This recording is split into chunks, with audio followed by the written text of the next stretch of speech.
So we've been working really hard today on the F3 build, and we have ourselves officially now a roller here on the bench, maybe a little bit slightly more than a roller.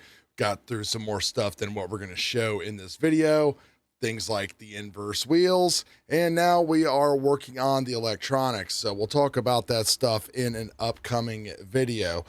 Couple things to think in mind. Before you get started on this, you're going to go from building the negative G kit to building a custom crawler. So there are things that you are going to need. Maybe you are going to need some different steering links or turnbuckles to make things work, or spacers, or lots of different screws, different screw sizes to do things like connect your shocks up, connect your mount up here in the front for your servo. Maybe even two different thicknesses of servo horns, like I found out that I needed to use. So it's just pretty important to remember as you progress through your builds that you're going to need maybe to make a couple trips to the hobby store. Not a big deal. We all have to do it. I'm sure a lot of you guys might even have a lot of stuff in the bins. Luckily, since I do the RC racing thing, I had everything that I needed to do, and I had some old crawlers to rip stuff off of. So let's get back into where we left off with just the chassis build. So we're going to start off by making some room on the axle for the servo on axle mount. And with the TRX4, you're going to want to start taking off these pieces that are typically on the axle if you're ripping this right off of a kit.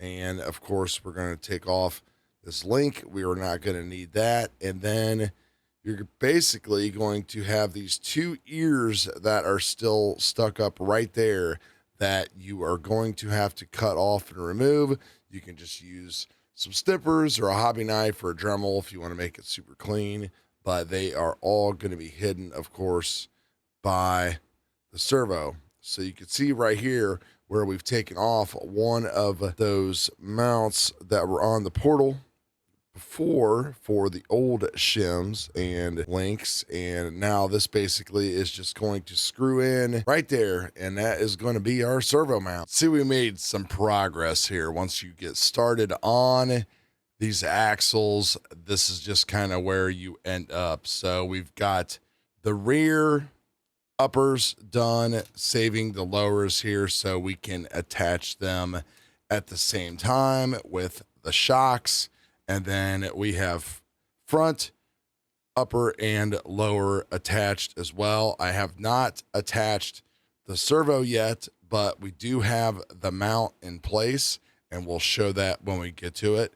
I think now what we are going to have to do is go ahead and build up the shocks, so that way we can kind of get everything kind of set and square a little bit, and progress on to the drive shafts. After that, possibly tires should be here today. So that is going to be the plan, to get those on and work on the drive shafts, which are a little bit tedious because they are a cut to length shaft.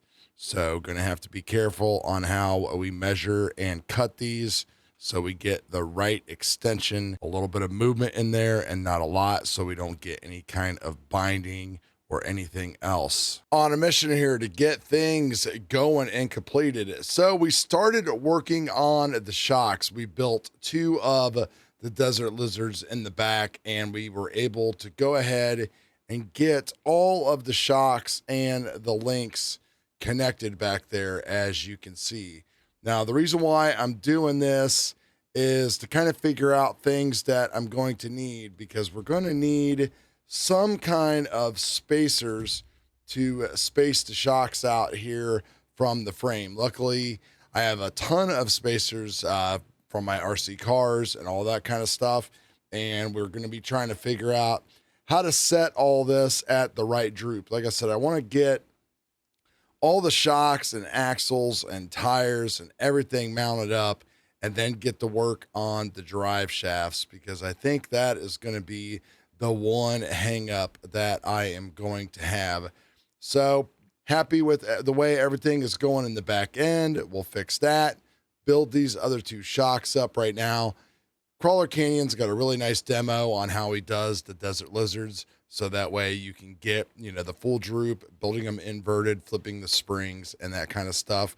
So I'm not going to throw that into this video, but basically you just take out everything that's in the shock the way it comes and flip it upside down. Put the little spring in the bottom, big spring underneath the piston, and then just hang it upside down. So we're going to keep on working on that on the front end, get that all tied together, and we'll be back. Getting through the mounting of the shocks here. So it's important to say at this time that this is where we kind of cross over from a negative G kit to this is an RC crawler kit, and it's not an RTR. So you're going to have to kind of make up some of these things as you go. So having your spare stuff as far as like different kind of screws, like I have a lot of K&K hardware and spacers and shims and all of that kind of stuff that I have from RC Racing is really going to come in handy. As you can see here in the front, we've had to use a lot of different spacing and different size screws and everything else.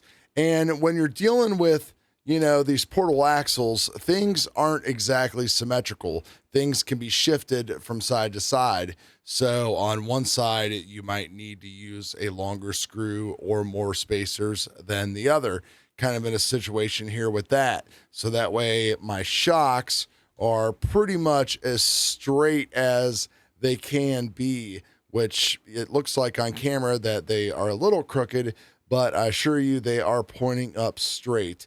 So the front end is pretty much ready to go. So you can see that we've got shock movement and everything going on there, which is pretty cool. We're going to finish up the back.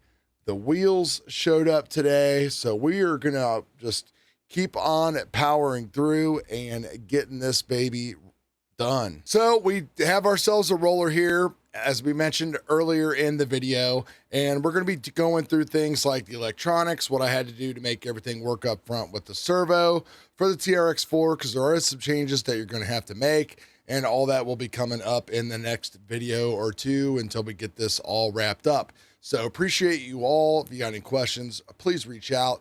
Peace.